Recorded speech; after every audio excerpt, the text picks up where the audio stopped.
Salesians of Don Bosco in the African Great Lakes province have launched the project of constructing a spiritual retreat house in Rango, southern province of Rwanda, after receiving the financial support from Missioni Don Bosco Turin. The provincial economy Brother Hubert revealed last week during the field visit at the construction site.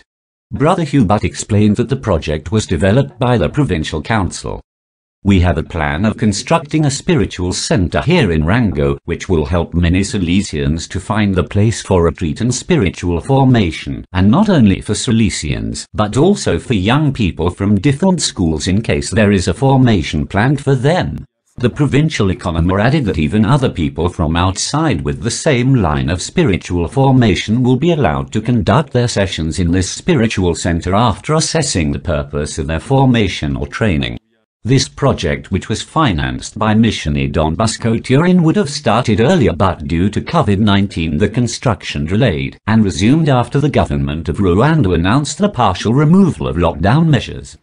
But due to the COVID-19, it was very complicated to launch the work. That is why we are very late to start the activities.